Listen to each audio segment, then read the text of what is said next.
Welcome everybody to Sofa King Devin. Remember to say that slowly. Happy New Year. 2024 is here, whether you like it or not. A fresh start to an exciting new year. No one knows what's going to happen next, but I'm glad you're here. Thank you for joining me on this journey into the unknown. I can't wait to see what stupid videos I can come up with this year. My New Year's resolution is to continue creating videos and to try and continue the live streams.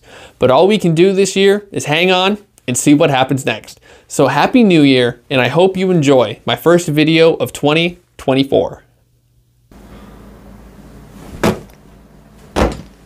I can't go to the gym until February. If you're using this new year as a reason to go to the gym, please do. I'm happy for you. The gym is a great place to be. You can work things out, work up a sweat, better your health.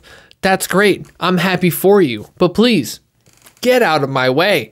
The gym was a ghost town in November and in December. I didn't even know the gym could support this many people. The thing is, it's people's New Year's resolutions. So they've never been before. They're trying to get back into it. Or they're only going to last a few weeks. They brought their talkative friends. Their sets are going to take 40 minutes. Or they're stomping around on the treadmill. Let the rest of us use the machines, man. And yeah, there are weird machines at the gym.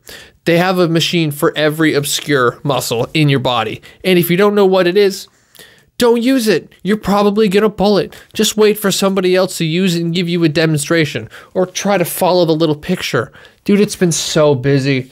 The poor guy that's been doing chest day for 4 years straight on Wednesdays has to wait for the entire basketball team to get 4 sets in.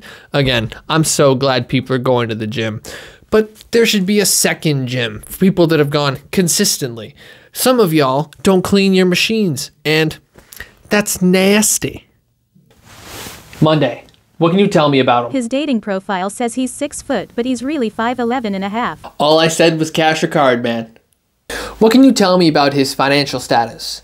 He's wearing sweatpants. He's worn those pants for 3 days in a row. Hey, I can still hear you. Then what's his relationship with his parents? Would you like chronological order or by order of trauma? What the hell is going on? I wired the money to your account. I'm not paying for your stuff. Oh, crap. Can I get that money back? No. I miss Tony. Welcome to the Devin Desk section. New England and Massachusetts have been known to do some shady things. In the past, there was the Salem Witch Trials, Deflategate, and there's been a couple more. But today I'd love to talk about the one that gets overlooked a lot. Even though it was finished less than 80 years ago, today's history classes don't even mention it anymore. But the people from the area remember. What happens when the city of Boston needs more drinking water? They flood 4 towns. Today I'm talking about the Quabbin Reservoir. Have you ever seen a picture of Massachusetts? That big body of water in the middle of the state is the 4 towns that were flooded for drinking water. In the 1920s, Boston was getting bigger and bigger with more and more people. Safe drinking water was becoming harder to get, so they proposed a bill called the Swift River Act. This would have them kick the residents of these towns out, build a dam, and allow it to fill from the area's rivers and watersheds.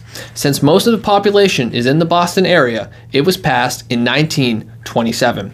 The residents from these areas had until April 28, 1938, to pack up and move their families somewhere else. The 4 towns were Dana, Enfield, Prescott, and Greenwich. The residents were given $108 per acre of land they owned, or they would be removed by force. That's roughly $3,000 per acre. Of the land used to make the dam, around 60,000 acres was purchased, and the rest was seized by eminent domain in 1938. Now, when you're going to flood an entire town for drinking water, everything has to move. They deconstructed every school, church, and business, along with having to move the graveyards. You can't have dead people in your drinking water, right? So they had to move roughly 7,600 graves to various graveyards.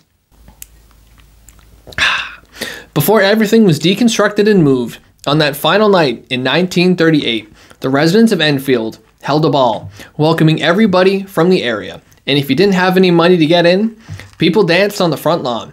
It was the last time they were all going to be together as a community. And when the clock hit midnight, their town was no more. Yet they partied until 2 a.m. The filling of the Quabbin started in August 1939 and didn't finish until June 1946. The state of Connecticut sued Massachusetts over this, saying that the water was supposed to flow into the Connecticut River. Where the lawsuit was unsuccessful, Massachusetts did agree to send some water downstream. Today, the Quabbin is one of the biggest man-made reservoirs, coming in at 83,600 acres. There are now a ton of hike trails, bike paths, and fishing spots all around the remnants of these old, forgotten towns. Some roads can even be seen going into the water's edge. It's said that the water from the Quabbin should be enough for the metropolitan area indefinitely, and all it took was moving 2,500 people. In 2023, we saw a cultural phenomenon never seen before. Barbenheimer took the movie theaters by storm and made a lot of money. While the movie pairing of the century did not launch the career of Ryan Gosling, it definitely helped. And for the last half of 2023, I saw voices over and over on the internet praising this other movie that he was in, saying how underrated this 2016 dark comedy / buddy cop film was. Today's movie, The Nice Guys. I'm sorry, the diner guy? The Nice Guys stars Ryan Gosling and Russell Crowe, which makes me wonder why I never saw this movie. Ryan Gosling plays Holland March, a drunk private investigator relying heavily on his 13-year-old daughter, and Russell Crowe plays Jackson Healy, a guy who takes money from kids to beat up adults. So just two morally straight guys. I'm sure they're gonna get along great. Who the fuck is that? Set in Los Angeles in 1977, these two bums somehow end up on the same case, looking for a missing porn star. Yeah, this one's rated R, kids. Alright, she's not a porn star per se, but now we'll call her a porn star. These two men have very different ways of approaching the challenges in front of them. March likes to think or drink his way out, where Mr. Healy likes to punch. So I checked with him, I ran the plate, I got the name. Some of the comedy here is dry and dark, and I love every second of it. Russell Crowe is fantastic in everything he's ever been in, a true professional. And him being paired with Ryan Gosling, playing an easygoing drunk, is just... The chemistry here is great. The growth and dislike between these two characters is felt in every scene. I gotta know, you're the diner guy.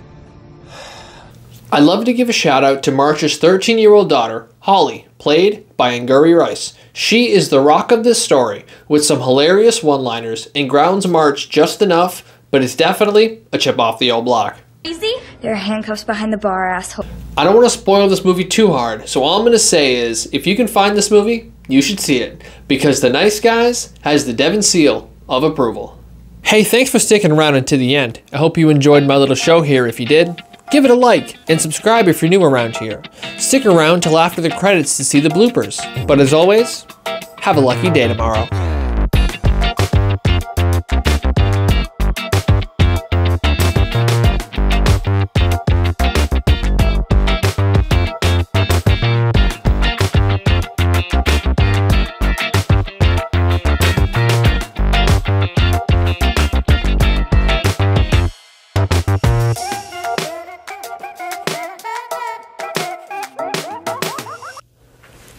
Let's go! Let's go! Another! Getting real tired of saying this. One more fucking time. One more time. Porn star. Alright. Shit. 60,000 acres. Shit. I see why people don't like eating and drinking during this. On that final night in August 9... Oh, shit. More water, yay!